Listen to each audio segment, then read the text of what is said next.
నమస్తే, welcome to my channel జ్యోతిషాలయాలు.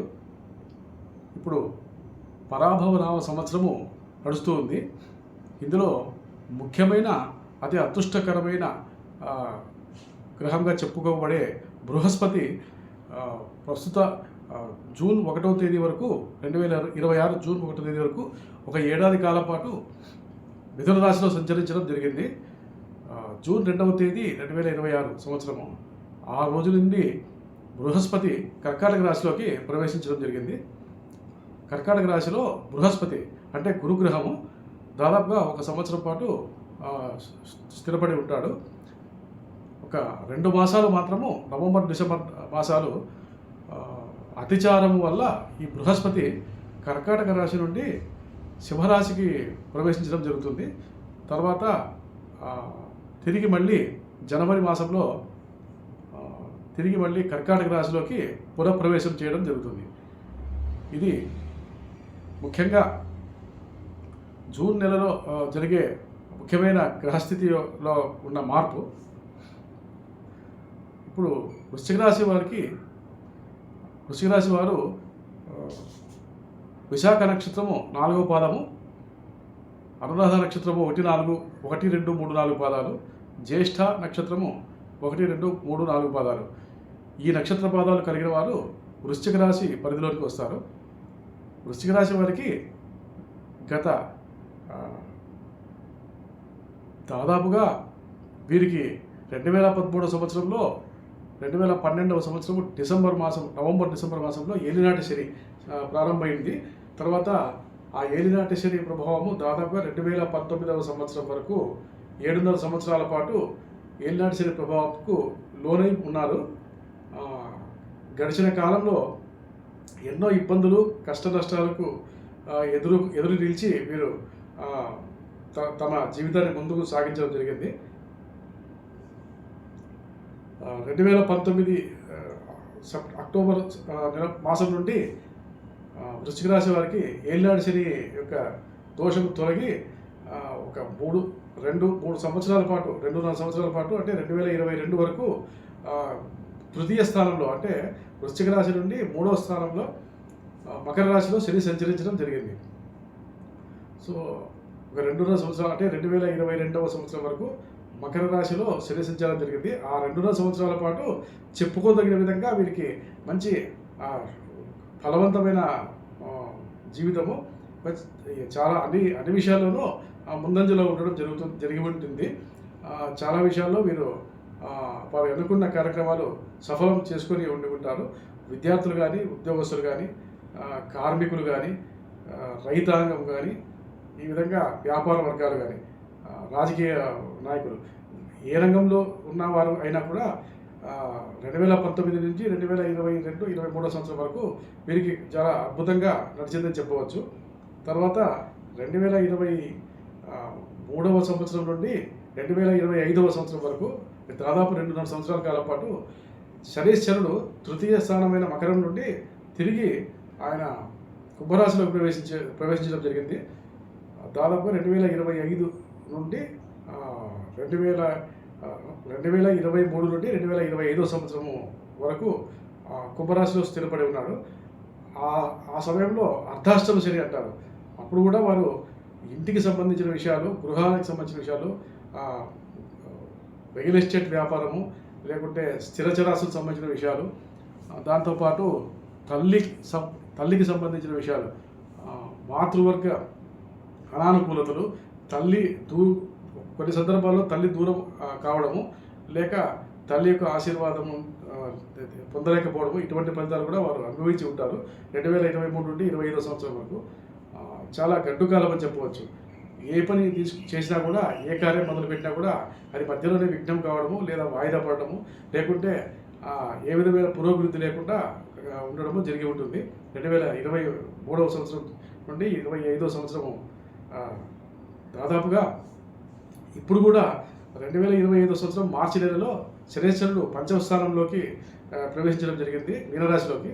So వృశ్చిక రాశి నుండి మీనరాశి 5వ స్థానం అవుతుంది, 5వ స్థానం. దాంతోపాటు గత సంవత్సరము మీనరాశిలో సంచరించిన రాహువు 5వ స్థానంలో, ఇప్పుడు చతుర్థ స్థానమైన కుంభరాశిలో సంచరిస్తూ ఉన్నాడు. సో ఇప్పుడు దాదాపుగా జూన్ 1వ తేదీ వరకు వృశ్చిక రాశి వారికి 2026 జూన్ 1వ తేదీ వరకు దాదాపుగా ఒక 10 సంవత్సరాల నుండి మధ్యలో ఒక 3 సంవత్సరాలు మాత్రమే వీరికి అనుకూలమైన కాలం నడిచింది గోచార రీత్యా. ఇతరత్రా తీసుకుంటే దాదాపుగా 2013 సంవత్సరం నుండి 2020 12 సంవత్సరాల్లో దాదాపుగా 3-3.5 సంవత్సరాలు కొద్దిగా బాగా అంటే కొంతవరకు అభివృద్ధి కలిగి ఉంటుంది. బట్ ఇప్పుడు జూన్ 1వ తేదీ వరకు కూడా 2026 సంవత్సరము వీరికి అర్ధాష్టమ రాహువు, పంచమ శని, అష్టమ గురువు, తర్వాత ఇతర గ్రహాలు కూడా పూర్తి సహాయ సహకారాలు అందించే స్థితిలో లేవు. సో ఈ విధంగా మొన్న ఒక మే నెలలో 13వ తేదీ నుండి అంగారకుడు తన స్వక్షేత్రమైన మేషరాశిలోకి ప్రవేశించడం జరిగింది. అక్కడి నుండి ఒక దాదాపుగా 3 మాసాలు కొద్దిగా వీరికి ఏదైనా ప్రయత్నాలు ఫలించడం కానీ, చేసే ప్రయత్నాలు, భూమికి సంబంధించిన లావాదేవీలు కానీ, కోర్టు వ్యవహారాలు కానీ ఏదైనా ఎటువంటి వాటిలో శుభ ఫలితాలు కలిగే అవకాశం ఉంది. వీరికి అనుకూలమైన తీర్పులు వచ్చే అవకాశం ఉంటుంది. ఈ విధంగా ఇప్పుడు 2026 సంవత్సరం జూన్ 2వ తేదీ తర్వాత బృహస్పతి కర్కాటక రాశిలోకి ప్రవేశించిన తర్వాత గతంలో నిలిచిపోయిన కార్యక్రమాలు, వీరు ఎన్నో బాధలు, ఇబ్బందులు పడుతూ చాలా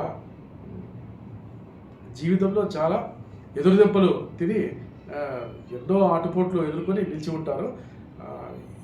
ఇప్పుడు ఈ బృహస్పతి కర్కాటక రాశి సంచారము చాలా అదృష్టము కలిగిస్తుందని చెప్పవచ్చు.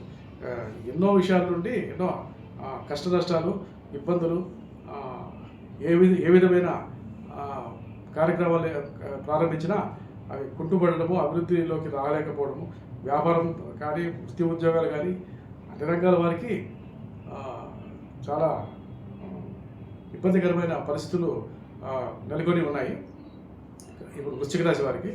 ఆ విధంగా ఇప్పుడు బృహస్పతి భాగ్యస్థానం అంటే కర్కాటక రాశి ఉచ్చస్థితిలో, కర్కాటక రాశి బృహస్పతికి ఉచ్చస్థితి అవుతుంది. సో ఆ ఉచ్చస్థానంలో బృహస్పతి సంచారం ద్వారా ఎంతో అదృష్టాన్ని కలిగిస్తుందని చెప్పవచ్చు. దాదాపుగా ఆయన తృతీయ జన్మలగ్నాన్ని అంటే జన్మరాశిని, వృశ్చిక రాశిని, మకర రాశిని, మీన రాశిని చూడగలుగుతారు విశేష దృష్టితో. సో శనీశ్వరుడి మీద కూడా ఈ బృహస్పతి యొక్క వీక్షణ కలిగి ఉండడం ద్వారా గతంలో ఏదైనా చేసిన అప్పులు కానీ, లేకుంటే ఏదైనా ఫైనాన్స్ అంటే ఆర్థిక విషయాలకు సంబంధించి ఎవరికైనా డబ్బు ఇచ్చి ఉండడం కానీ అది తిరిగి పొందలేకుండా చాలా ఇబ్బందులు పడి ఉంటారు. ఏదైనా లోన్లు పొంది ఉన్నా, గృహ రుణాలు కానీ ఏదైనా ఇటువంటి రుణాలు పొంది ఉన్నా వాటిని తీర్చలేక, వాయిదాలు కట్టలేక చాలా సతమతమై ఇబ్బందులు పడి ఉండి ఉంటారు చాలా వరకు. సో అటువంటి పరిస్థితుల నుండి ఈ సంవత్సరము జూన్ 2వ తేదీ నుండి చాలా సమస్యల నుండి వీరికి ఉపశమనం లభిస్తుంది, బయటపడే అవకాశం ఉంటుంది. బృహస్పతి ఎందుకంటే ద్వితీయ పంచమాధిపతి అంటే ధనస్థానానికి, ధన వాక్ కుటుంబ స్థానం అంటారు 2వ స్థానము. ఆ ధనస్థానానికి పంచమ స్థానము అంటే కోరికలు ఏదైనా నెరవేర్చుకోవడానికి సంకల్పము అంటారు. 5వ స్థానాన్ని సంకల్ప స్థానం అని కూడా అంటారు. పుత్రస్థానము అంటే సంతానానికి సంబంధించిన విషయాలు కూడా తెలియజేస్తుంది. ఈ విధంగా 5వ స్థానంలో స్థితి పొంది ఉన్న శని మీద కర్కాటక రాశిలో ఉచ్చస్థానంలో ఉన్న యోగకారకుడైన బృహస్పతి యొక్క దృష్టి ద్వారా గతంలో ఎన్నో చాలా వివిధ రకాలైన ఆటుపోట్లు, ఎన్నో ఇబ్బందులు, ఆరోగ్య భంగాలు, పెద్దవారితో సమస్యలు అంటే వారి యొక్క కుటుంబ పెద్దలు కానీ, లేకుంటే వారి యొక్క బంధుమిత్రులతో అయినా కూడా చాలా లెక్కించలేని, లెక్కకు మించి సమస్యలు ఎదుర్కొని ఉండి ఉంటారు. అటువంటివన్నీ ఈ బృహస్పతి యొక్క స్థితి ద్వారా అదృష్టం అంటే భాగ్యస్థానంలో, అది అదృష్ట స్థానం అని కూడా అంటారు, 9వ స్థానాన్ని, అది పితృస్థానం అంటారు. అక్కడ బృహస్పతి సంచరించడం ద్వారా ఏదో ఒక తెలియని అదృష్టం వెన్నంటే ఉంటుంది. తద్వారా మీరు నూతన కార్యక్రమాలు ఏమైనా చేపట్టినా కూడా దాంట్లో విజయవంతంగా ముందుకు వెళ్ళగలుగుతారు. అదేవిధంగా విద్యార్థులకు కూడా ఈ సమయం అనుకూలంగా ఉందని చెప్పవచ్చు. ఏదైనా కొత్త ఉద్యోగాలు కోరి ప్రయత్నించడము, ఉద్యోగాలు ఏదైనా పొందే అవకాశం కూడా ఉంటుంది. ప్రభుత్వ ఉద్యోగాలు కానీ ఇతర మంచి ఆర్థిక సంస్థల్లో ఎక్కడైనా బ్యాంకులు ఇటువంటి ఆర్థిక సంస్థల్లో కూడా ఉద్యోగార్థులు ఎవరైనా ప్రయత్నం చేస్తే పోటీ పరీక్షల్లో నెగ్గుకు రాగలిగే అవకాశం ఉంటుంది. తర్వాత వ్యాపార వర్గాలు కూడా డిసెంబర్ మాసం నుండి ఇంకా చాలా బాగుంటుంది. 2026 డిసెంబర్లో రాహు ఇప్పుడు అర్ధాష్టమ స్థానంలో ఉన్నాడు, 4వ స్థానంలో కుంభరాశిలో. అలాంటి రాహు తృతీయ స్థానంలో మకర రాశిలో సంచరించడం జరుగుతుంది 2026 డిసెంబర్ తర్వాత. అంటే దాదాపుగా ఒక 5 మాసాల తర్వాత ఇంకా అద్భుతమైన మంచి ఫలితాలు కలుగుతాయని చెప్పవచ్చు. ఏ విధమైన పోటీ పరీక్షల్లో కానీ వ్యాపార వర్గాల్లో కూడా ఏదైనా పోటీ నెలకొని ఉన్నా కూడా అందులో మీరు ముందంజలో ఉంటారు. ఆర్థిక పరమైన అభివృద్ధిని ఖచ్చితంగా చూడగలుగుతారు అని చెప్పవచ్చు. అదేవిధంగా శనైశ్వరుడు కూడా ఈ పంచమ స్థానంలో స్థితి పొంది ఉన్నాడు. పిల్లల నుంచి కూడా చాలా ఇబ్బందులు ఎదుర్కొని ఉంటారు. అంటే పిల్లల యొక్క చదువులు సంబంధించి కానీ ఇతరత్ర ఏదైనా ఖర్చులకు సంబంధించి కానీ వారి యొక్క విద్యా విషయము, ఉన్నత విద్యా విషయం కానీ ఇతర దేశాలకు వారిని ఉన్నత చదివించడానికి పంపించడం చేసే ప్రయత్నాలు ఇటువంటివన్నీ చాలా ఇబ్బందికి గురి చేసి ఉంటాయి. దాంతోపాటు వివాహ విషయం కూడా, పిల్లలకు సంబంధించిన వివాహాలు ఏది ఒక కొలిక్కి వచ్చి ఉండవు.